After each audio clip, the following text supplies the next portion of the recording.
Hi everybody, welcome back. Right now we're going to talk about the ke'ara, the Seder plate, and all the foods that are on it and why they're on it.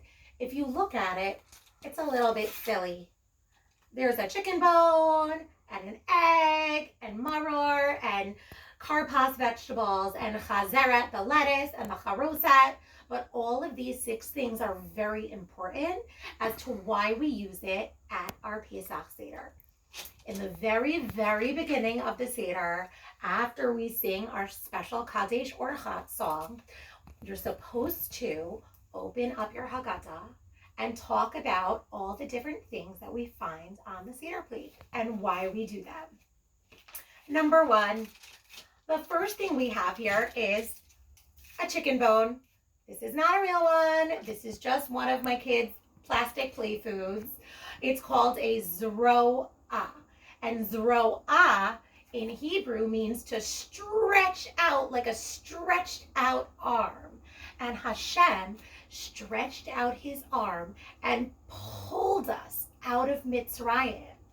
And the zro'ah also reminds us of the Karban Pesach that every family had to eat before they left Mitzrayim.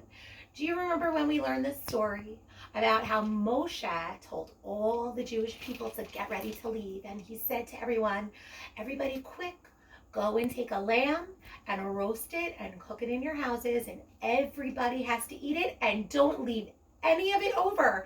You have to eat it until it's totally finished. That's why we have the zro'ah at the table.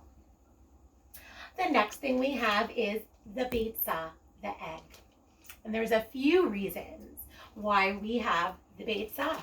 Well, this egg is full. It's not cooked. If I crack it, it'll get all over the place. But when we use it at the Seder table, it should be roasted. You'll see like brown on here. It'll be nice and cooked.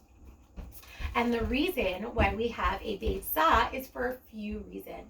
Number 1, in the times of the Beit HaMikdash, the Jewish people used to go and give a special present to Hashem. It was called a Karban Chagiga. It was a celebration Karban.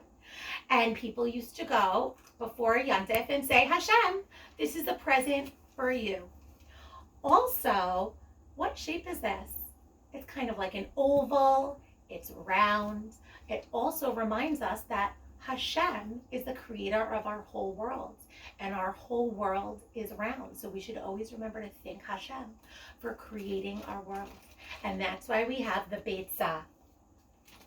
Then we have our spring vegetables, our karpas vegetables. We already spoke a lot about the karpas vegetables and our saltwater dishes. And the reason why we have the ha'adama vegetables is because Pesach is also called Chag Ha'aviv, the holiday in the springtime. And spring already started. I think it was March 20th this year. So we are already in the spring, and Pesach is a holiday in the spring. So the spring vegetables remind us of Chag Ha'aviv. We also take our spring vegetables and we dip it into the salt water. We spoke about that salt water is just like the tears that the Jewish people cried when they were slaves in Mitzrayim, and we really want to remember that. Then there's the chazeret, the lettuce. The chazeret is used during maror and during korech. Some really brave children will try the real maror because it's super spicy and bitter. But the chazeret lettuce is also kind of bitter. It doesn't taste so great if it doesn't have nice salad dressing on it or other oils or spices. So it also tastes bitter. And we use the chazeret for our maror and our korech.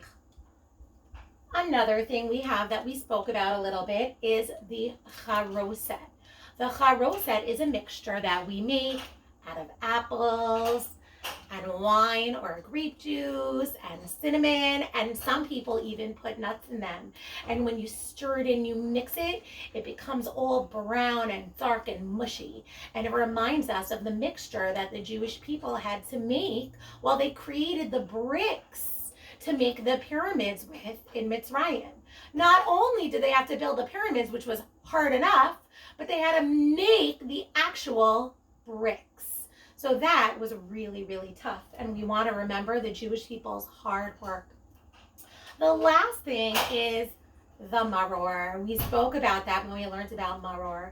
Super, super spicy, super bitter.